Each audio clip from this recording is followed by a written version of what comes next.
gauntlet, which is very important since our bird's talons or feet are very sharp and long. As you can see, our bird is wearing a hood. This limits their vision and helps them focus on their target alone. Now, you might be wondering, how are these birds trained to hunt? Of course, they practice through luring. To show us how luring works, let us call on Kapitan.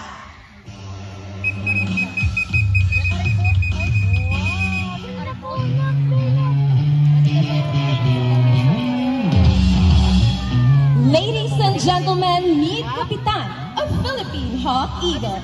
Kapitan was donated to us by a local barangay captain of Barangay Baguio, thus his name.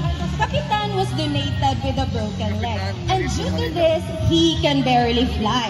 But after nursing him back to health, Kapitan is now one of our swiftest flyers. Can everybody please say, "Hi, Kapitan"? Say hi, Kapitan! Ayan, and as you can see there, Kuya Gerald is holding a lure. A lure is basically a piece of rope with a bait on one end. The lure is shaped like a rabbit. Nakikita nyo ba? Is it shaped like a rabbit? Yes, that's because Kapitan likes to eat rabbit. Now, gusto nyo bang makita na malure si Kapitan? Sisilo ka sa... Again, gusto nyo bang makita na malure si Kapitan? Yeah! Ayan, so let us all cheer for Kapitan.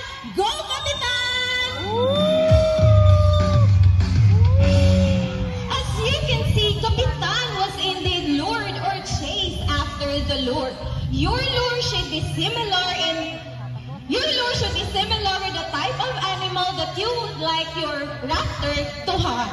But now, another raptor that I want you to check out is Valor.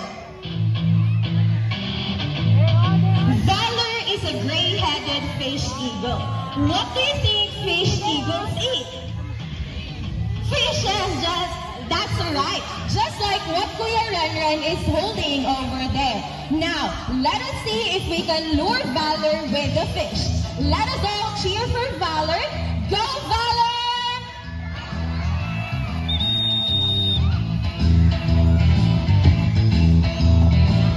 As you can see, our bird is very fierce and is protecting of their food. So better to not disturb them while they are eating. And of course, there are two types of raptors. We have the diurnal raptors and the nocturnal raptors. The birds that you met so far are diurnal raptors or raptors na gising sa umaga, just like Kapitan and Valor.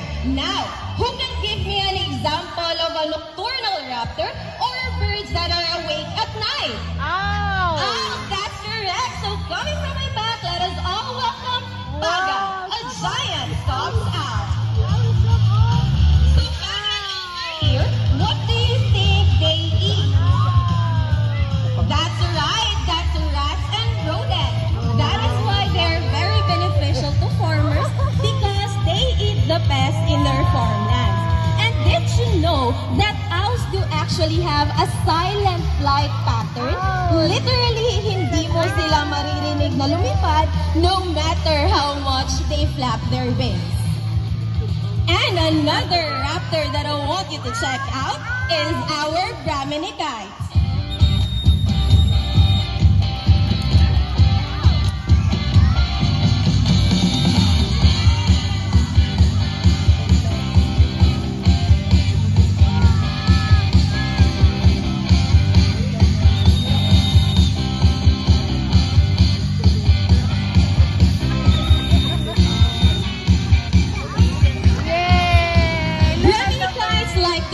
Along the air. They do not flap their wings as much. Mas gusto nilang nagpapadala sa hangin. That is why they are called Brahminikites or in local term, Banog.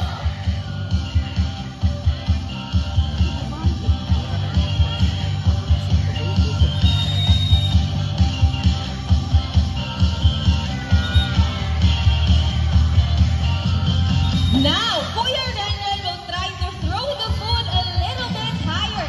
Let us all cheer for Valencia. Go, Valencia!